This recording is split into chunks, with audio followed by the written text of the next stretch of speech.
Isaiah chapter 9, verse 9. If you could open your Bible, ang sabi diyan, rejoice greatly, O daughter of Zion. Shout, O daughter of Jerusalem. Behold, thy king cometh unto thee. He is just.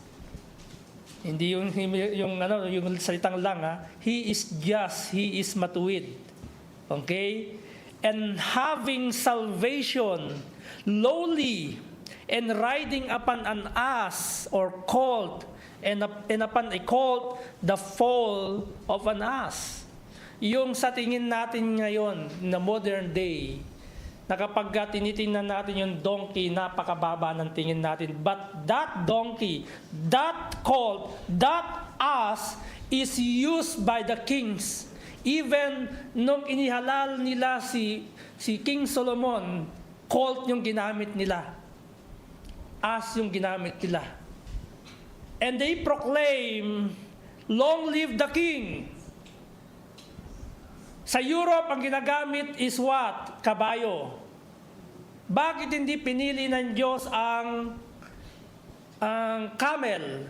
Bakit hindi pinili ng Panginoon ang kabayo? Ngayon, may nakikita kami mga kabayo sa mga napakamahal. Milyon ang halaga ng isang kabayo. Samantalang yung ginamit ng Panginoon ay walang halaga. Pero bakit ginamit ng Panginoon yung colt? In verse 28 to 34, the Lord Jesus commanded His disciples to untie the colt or ass and bring it to Him to ride upon, as the prophecy of Zechariah. Okay? Yung salita ng Panginoon dyan sa verse 28 to 34 is an assurance to the disciple. Ito mo, sabi nung, may nagtanong, ang sabi ng Panginoon, He secured them in verse 30, saying, Go ye into the village over against you, in the which at your entering ye shall find a colt tied. Did the Lord Jesus Christ see the thing? Not yet. But He what? He knows. Because pagpapatunay dito na hindi lang siya nasa katawang tao in 100% human, but also 100% God. He know. And He give the assurance to the disciples. Tamo, sabi ng verse 30, whereon yet never man sat, loose him and bring him thither. Dalhin nyo dito. And in verse 31, this is it. He assured the disciples, sabi niyo dito, and if any man asks, why do you lose him, the colt, hindi kung sino, okay? Thus shall ye say, ang sabi ng Panginoon, He give the words, the detailed word, because the Lord hath need him. Okay? Ano yung pinoproclaim ng Panginoon? That He is what? The Lord. And He assures the disciple in these words.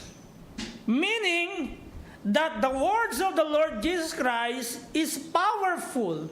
And because He is powerful. In verse 35 to 36, the disciples and the multitude honors Him by casting their garments upon the colt spread in the way. Actually, sa ibang the first two gospel, they use also even yung palm. Okay, si Luke, damit lang yung binanggit niya. Okay, yung garments, mga damit, nilagay nila sa daanan, which is pinapractice natin before, and even now, yung palm, ano ba yung tawag dito? Tawag nila? Ha? Palaspas? Okay, the triumphal entry. And in verse 37 to 38, the disciples and the multitude praise Jesus Christ as King. Look at that. They acknowledge that the Lord Jesus Christ is King. And one commentaries I have read, according to him, that if the Jews or all Israelites acknowledge the Lord Jesus Christ as King or Messiah, that would be the peace will come on earth. But until now, the Arab nations, the people, the neighborhoods of the Israel, they don't even recognize Jesus Christ as the Messiah. That's why until now there is war. And even his own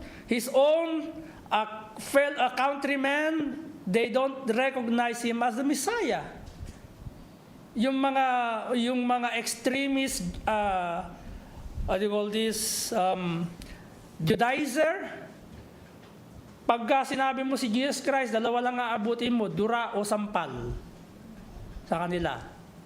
Hindi lahat ng mga Israelita ay mga Kristiyano. Okay? Hindi mo pwedeng sabihin, hindi yung iba pag sinabi mo, sasabihin na, who are you to tell that he is the king?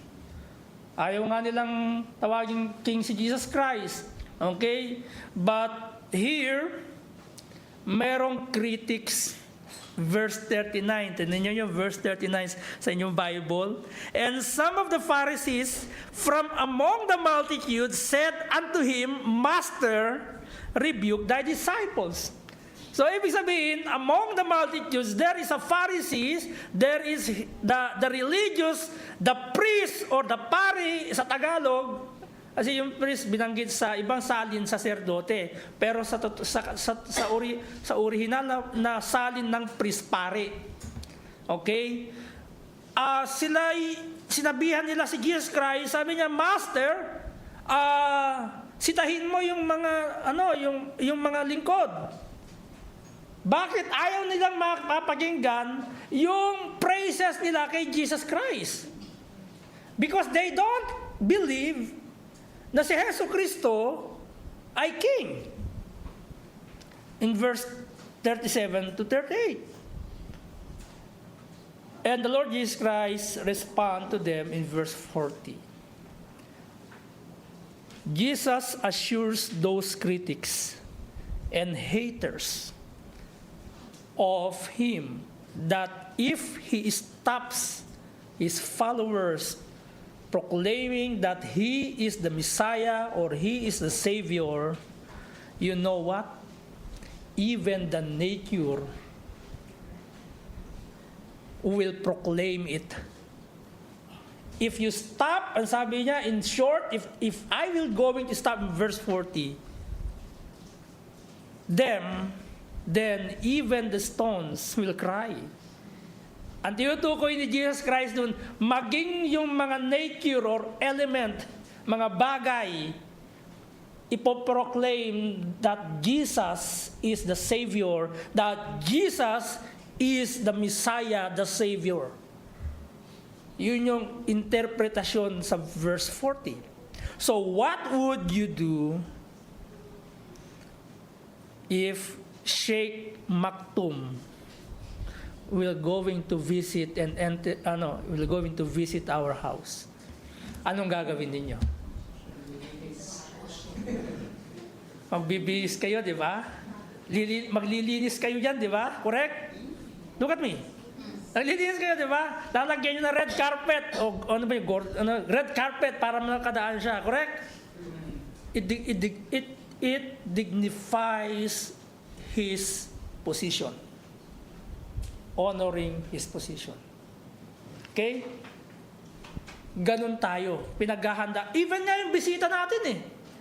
Yung mga bisita natin sa probinsya, lahat ng mga bagay kapag darating si Ninong, si Ninang, si Tita, si Tito, galing sa Manila, galing sa Amerika, galing sa Europe, galing sa Canada, sa Australia, okay? Yung pala, galing lang sa Bangladesh, kidding aside. Okay? Nag-prepare tayo, pati higaan, di ba? Kasi doon mag-stay, pagkain niya, lahat ng mga porcelain na plato na nandun sa estante, ilalabas para lang gagamitin. Ganun kahalaga. At tayo ay excited. Now, What is your response when someone share to you the gospel? Ano yung tugon mo? Sa mga tumugon, we praise the Lord. Sa ating po mga bisita, ano yung tugon ninyo kapag binabahagi sa iyo yung hari ng mga hari at Diyos ng mga Diyos? Are you excited or you don't want to believe because you close your heart? Itong triumphal entry, mga kapatid, excited sila because it was prophesied. But the problem, ito yung bagay na problema na kung saan sympathizer lang din sila. Nung ang Panginoong Jesucristo ipapako sa krus, lahat nung nagsabing dito, nakasama ni Kristo na ilang lang yung natira. Actually, si John the Beloved nga lang yung natira. Si Peter, si Peter, sorry Peter, kung magkita man tayo sa langit, hindi mo lang kita sinisisi. Okay? Si Peter, lumayo natakot, di ba? Sino na naiwan? John the Beloved, Mary. Ilan yung Mary kasama niya? Mga babae pa. At saka isang lalaki. Hindi natakot. Nasaan na yung nagsabing, Hosanna to the highest? The multitude. Nasaan na yung nagsabi, lahat sila nag-agree doon sa crucify Him. Okay? Release Barabbas. Aba, yung kapalit ng Panginoong Jesucristo, isang magnanakaw, mamamatay tao. Samantalang thousands of souls na kinabang sa miracle ng Panginoong Jesucristo, yung 2 fishes and bread, dumami. Pinagaling na nasaan yung pinagaling ng Panginoon? Nung may ketongin, yung inalihan ng demonyo, yung, alin ba yon? Yung pipi, yung bulag, yung bingi, yung patay, binuhay niya. Nasaan sila? Nakisali din sila sa crucify Him. Kaya maraming nagalit sa Panginoon. Amen? What is your response to His coming? Now, we don't know when the Lord Jesus Christ will come. Ano ngayon magiging tugon mo sa pangalawang pagbabalik ng Panginoong Jesucristo? Tapos na yung unang pagbabalik. And that is also a joyous event. Okay? Yung pagdating ng Panginoon. Kaya nga majority sa buong mundo, majority sineselebrate ang kapanganakan ni Jesus Christ. That is a joyous event na naganap sa buong mundo. And another joyous event will come for the future is the coming of the Lord Jesus Christ. Yung pagbabalik ni Jesus Christ. When is that? I don't know. Hindi nakalagay sa Bible kung anong date, kung anong month, kung anong season. Anong gusto ng Panginoon mangyari? To be ready. Okay? The theme of this passage, Christ's words are powerful, giving spiritual blessings, and bring peace and glory. Ang mga salita ni Kristo ay makapangyarihan, nagbibigay ng spiritual na pagpapala at kapayapaan para sa kanyang kaluwalhatian. Christ's words are powerful, giving spiritual blessings and peace for His glory. I have just three truths or tatlong katotohanan dito. Unang katotohanan, Jesus' words is powerful and authoritative in commanding. Verse 28 to 36, ang mga salita ni Jesus ay makapangyarihan at may otoridad sa pag-uutos. His words are undeniable or undeniably powerful for the provision needed to fulfill the prophecy about Him. Tama, sino nag-provide ng kanyang pangangailangan? Siya din. Ginamit niya yung colt. Pastor, Ninakaw ba niya yun? No, He's the owner of everything. Kaya nga inutusan niyo yung disciples, assuring His disciples, if they will ask you, itong sasabihin mo. His words, again, is undeniable. No one can provide his own needs without the Lord Jesus Christ. Now, look at me. Lahat tayo naghahanap buhay. Yes? Do you think that you provide for yourself? I don't think so. Who is the source of the provision you have? Adam. Are you listening, Adam? Who provides your needs, Adam? You are the first man in the world. Adam. Right? No one can provide his own needs without the Lord Jesus Christ. John 1:3. All things were made by Him, and without Him was not anything made that was made. Buksan nyo, John chapter 1 verse 3. Sulat yan ni St. John. Ang pinututukuyan niya dyan, si Jesus Christ. All things were made by Him. Lahat ng bagay ay ginawa sa Kanya. And without Him, was not anything made that was made. Colossians chapter 1 verse 16, for by Him were all things created. Ang tinutukoy niya dyan, si Jesus Christ. All things created that are in heaven and that are in earth, visible and invisible, whether they be thrones or dominions or principalities or powers, all things are what made or created by Him and for Him. The provisions here in verse 28 to 36 confirm Christ's sovereignty to all, that everything is under His authority. He asked the disciples, go. Ibang mga nag-i-interpret na ginagamit majority ito sa mga nagmi-mission. Why you are afraid to go? Because the Lord will provide for you. Yun ang takot namin. O majority ng mga nagsusuko ng buhay, isa yung takot.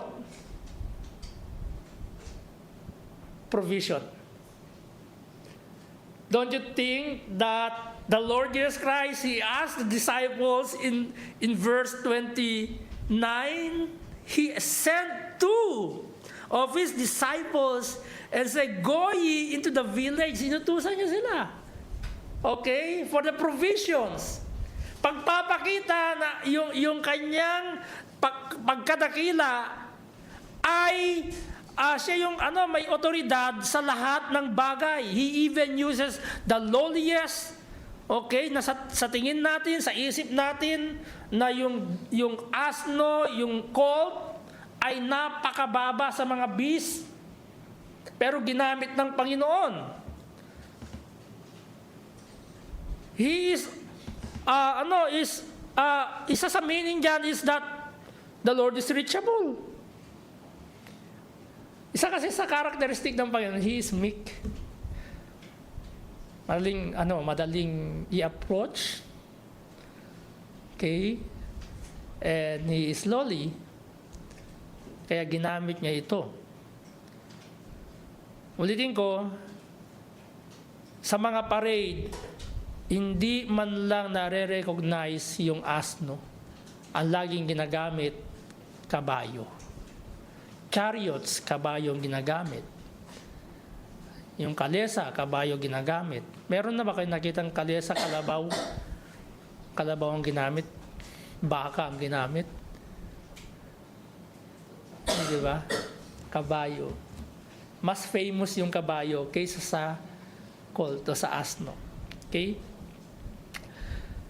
Verse 35 to 36, if you look your Bible, yung binanggit niya dyan, And they brought him to Jesus, nung dinala, and they cast their garments upon the colt, and they set Jesus thereon. And as he went, they spread their clothes in the way. Ano yon? Ang sabi ni Butler Commentaries, sa Butler Commentaries, analytical Bible commentary, putting the garments on the animal and on the road was a typical practice by which dignitaries were honored in those days. So, ibig sabihin, it is to dignify the position of the king. It's an honor sa kanila. Ngayon kasi red carpet na eh. Nung kasi wala pa namang carpet, damit talaga ginagamit. Yung mga nilalagay nila dito, kahit mga meron silang, actually gusto ko rin magkaroon ng ganun yung ginagamit ng yung ilalagay ko dito. Kasi mahina na yung aking pag malamig, masakit yung aking lalamunan. Sinisipon ako. So, gusto ko rin magkaroon ng ganun. Yung ganyan. Tapos pag nasa makikita, magaganyan din ako. Joke lang. Okay? Honor and respect the Lord Jesus Christ in your life. Alam niyo kung bakit kailangan natin i-honor ang Diyos. Alam niyo kung bakit? Kasi siya ay hari. Hindi lang dahil siya ay hari ng mga hari, siya yung Diyos natin. Kailangan natin siyang araw-araw ng buhay natin, we should to honor King Jesus Christ in our lives. Huwag mong babuyin ng Panginoong Hesukristo sa buhay mo. Kung ikaw ay Kristiyano, you are connected to Him, you are connected to Jesus Christ, therefore, honor Him in your action. Honor Him in your action. Okay? Kung nagagawa natin ang magbigay galang sa mga magulang natin, sa mga mothers natin, why not to the Lord? Your mom right now, your mother right now, is a blessing of God to you. Galing siya kay Jesus Christ. Siya'y ginawa ng Diyos para ikaw ay mag-exist dito sa mundo. That's why we appreciate the mothers. We don't glorify the mothers, but we appreciate them because God used them na mag-exist tayo. Katulad ng ginamit ng Panginoon. Diba? Na ngayon, nawala na ng halaga yung mga nagkalat na nga lang yung donkey. Saka yung mga sa asno, okay? Nilalagay na lang sa mga zoo. Okay? Nagagawa natin bigyan ng galang ang mga posisyon sa gobyerno. Bakit yung hindi yung Diyos? Kailan ka huling ginalang mo ang Diyos sa buhay mo?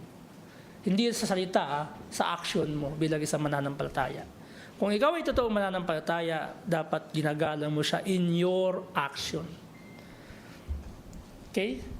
Truth number 2, Jesus' mighty works brings joy to praise Him.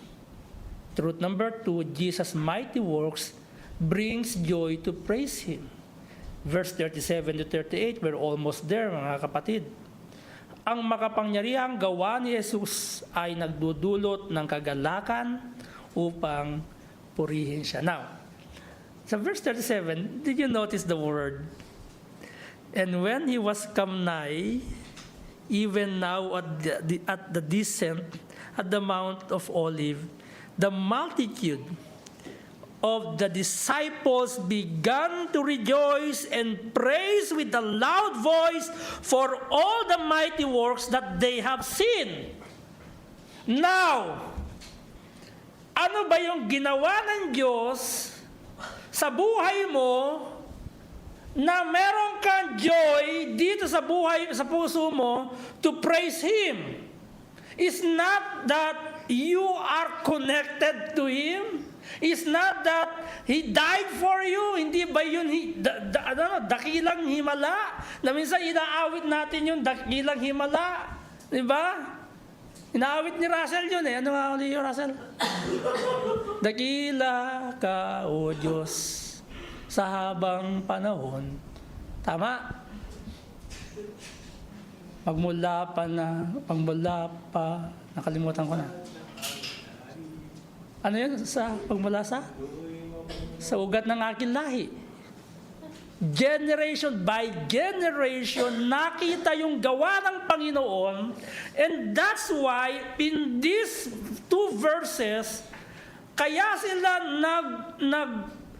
tawag dito, they praise the Lord. It is because the mighty works that brings joy to them, to praise the Lord. Now, bakit kayo pumunta sa church? That's why I use the word when I encourage someone. First, trust the Lord. Second, praise the Lord. Third, what? Serve the Lord. I use that. Because if you don't praise the Lord, kasi yun yung nagbibigay nagdudulot ng kagalakan na purihin ng Diyos. Ngayon, tanungin ko kayo, pumupunta kayo sa church, alulungkot na mga mukha nyo, parang mga pinagtakluban ng langit at ng lupa. Ano ba pinunta nyo sa church? Sambahin si pastor? No! Para magbigay ng papuri sa Diyos. Minsan nakokornihan tayo, ayaw ninyong umawit. Is that something new for you? Ayaw nyong ilabas yung boses ninyo. Pero kung makachismosa naman kayo, makachismosa kayo, dinig hanggang Pilipinas yung boses ninyo. Pero pag aawit kayo, the love of God, parang walang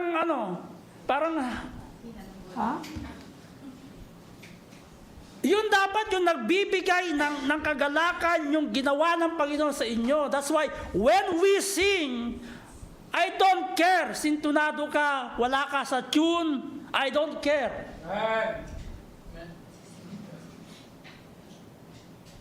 Amen?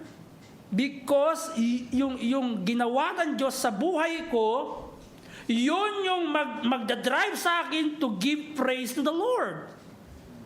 Yun yung nagdrive sa kanila. Sa verse 37, yung multitude of the disciples began to rejoice and praise God with a loud voice for all the mighty works that they have seen. Minsan mga kapatid, hindi ko alam bakit maraming mga Kristiyano, they use the words, Sunday na naman. Parang bagot na bagot pag narinig ang Sunday. Alam nyo, dapat niya mag-enjoy kayo. Yes, Sunday na. Mawawala ako sa nature ng trabaho ko kahit isang araw lang na hindi ko makikita yung asungot kong amo, yung mga katrabaho kong napaka-dirty mind, yung mga kasama ko sa trabaho na wala akong naririnig araw-araw kundi nagmumura, yung pinagkikismosahan ako. Di ba, hindi tatanggalin ka ng Panginoon doon. Isang araw, hindi ka ba masaya? And yet, gusto mo, Sunday na naman. Parang sa tingin mo si pastor, pagagalitan ka. No! Amen? Dapat nga mag-enjoy tayo. Yes! I have a privilege to sing, to read God's words, to be with the brethren. Diba? Minsan, hindi ko mawari, yung mga Kristiyano, pag wala man lang welcome. Kamusta? Tapos na, wala man lang kamayan. Ismail ba? Uy, kamusta ka na?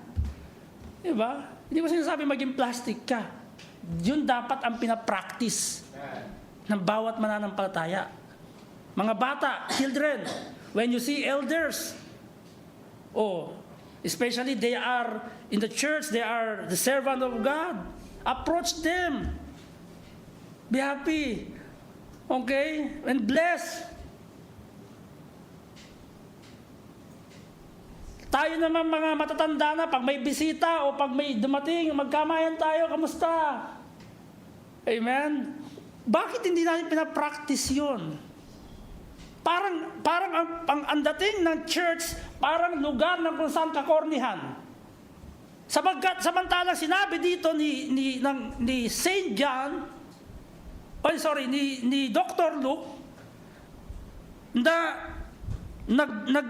yung reason to rejoice because of the Lord, it brings joy to praise Him.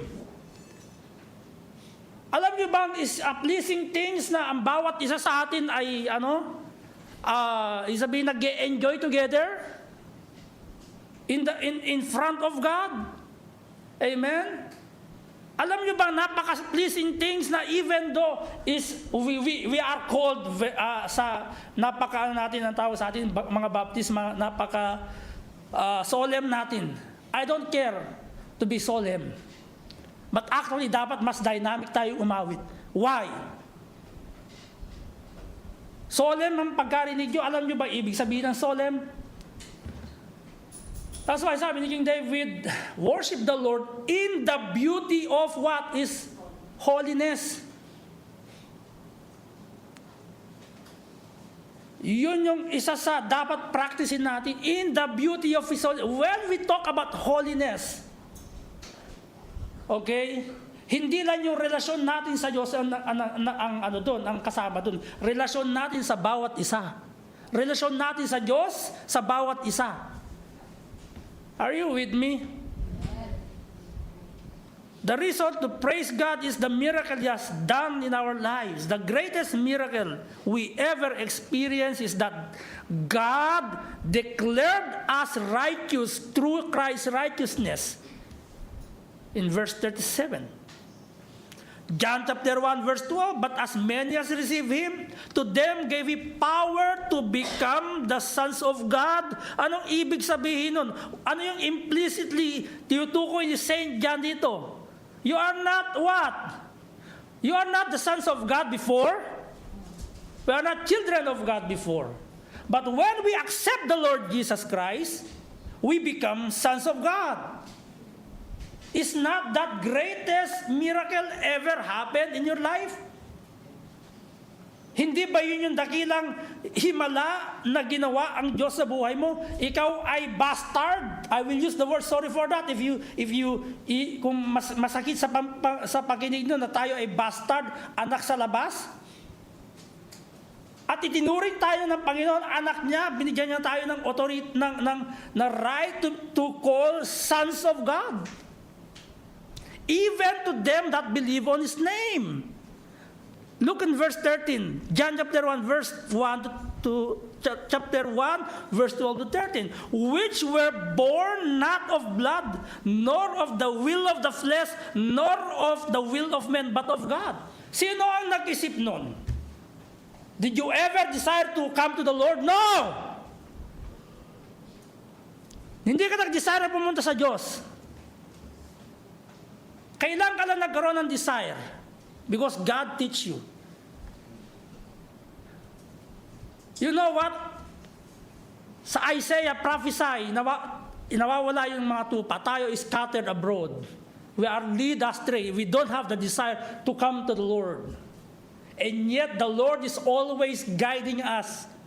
And yet the Lord is always showing His compassion to us. Kaya nga, recently, natapos ko na Jeremiah. Okay? That's sa aking Bible reading.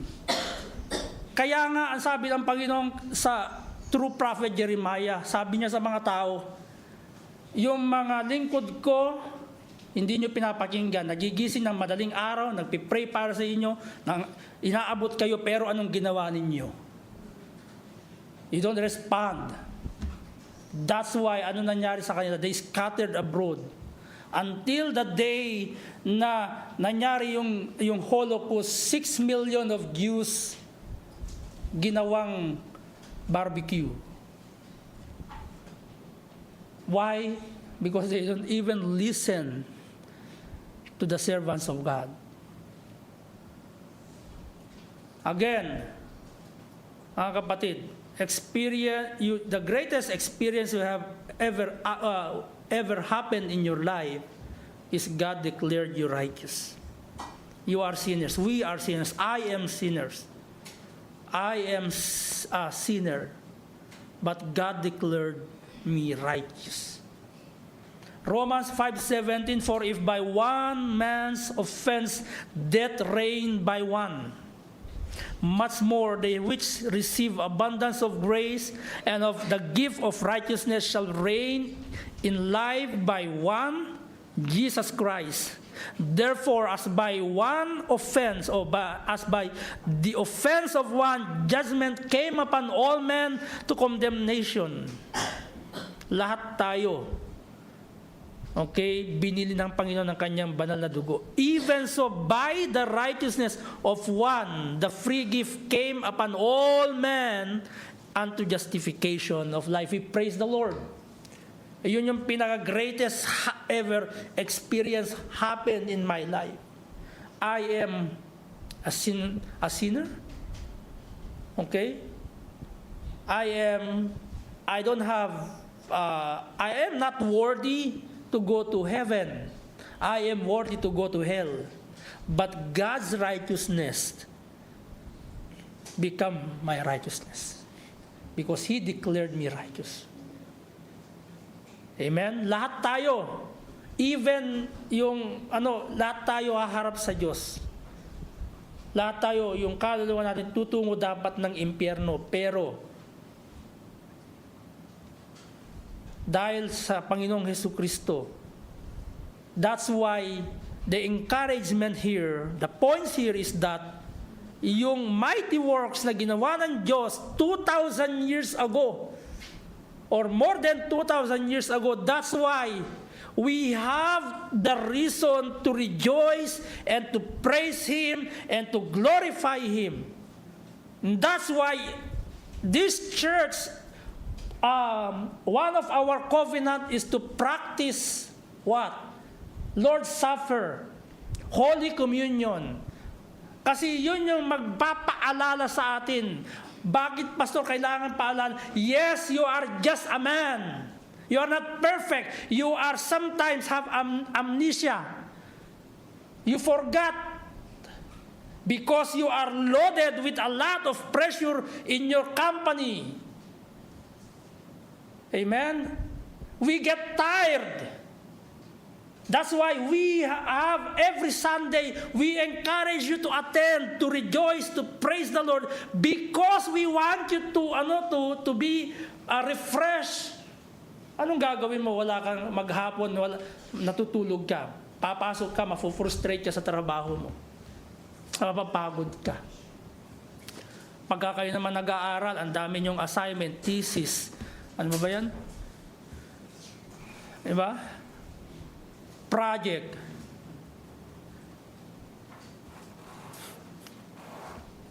Truth number 7. Truth number 3, so to speak. Kasi nakalimot na ako. May amnesia na. Okay. Last truth number 3. Jesus brings peace to all that believe in Him. Verse 37 to 40. Saying, blessed be the King that cometh in the name of the Lord. Verse 30, in heaven and glory in the highest. Ano may ibig sabihin yan? From the beginning, tayo ay kaaway ng Diyos. Kaya magkakaroon ng kapayapaan between God and man through the Lord Jesus Christ. Kaya kung meron kang Jesus Christ sa buhay mo, the peace in heaven, the God of peace in heaven, magkakaroon kayo ng kapayapaan. That's the real peace. Hindi yung rest in peace pag may namatay. Well, pag namatay ka at hindi ka nakakilala sa Panginoong Jesucristo, there will be no rest in peace. Actually, that's the beginning of what? Kapag ikaw ay assuming na ikaw ay tutungo na langit, at ilalagay ng sanityo mo, rest, RIP, rest in peace. There is again, if you are an unbeliever and you are assuming that your soul will go to heaven or never, you don't have a real conversion, there will be no peace at all. Because when you die, that's the starts of what? That's the starts of wrath of God in your life. You will be what? Cast into hell forever and ever and ever and ever. And ever. Yun yung forever mo. Choose right now. If you want to have a peace with God, accept Him, believe on Him. Verse 30, ano kasi sabi sa verse 37, saying, blessed be the King that cometh in the name of the Lord, peace in heaven and glory in the highest. Si Jesus ay nagdala ng spiritual na mga pagpapala sa lahat na siya ay luluwalhatiin. So what are you going to do in your life? We should acknowledge and appreciate Jesus, the King, in your life. The work He had done in our lives.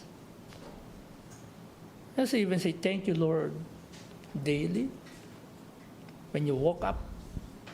Again, peace to all who accept and acknowledge Him as their personal Savior and Lord. There will be no peace for those who don't have the Lord Jesus Christ. Kahit na matulog ka doon sa pinaka-safe na lugar, there will be no peace. Without Christ in the life of a person, there will be no peace at all. Okay? The meaning of peace here is that we are now connected with the Lord Jesus Christ. And we are now having peace with the God of heaven. Okay? Finally, brethren,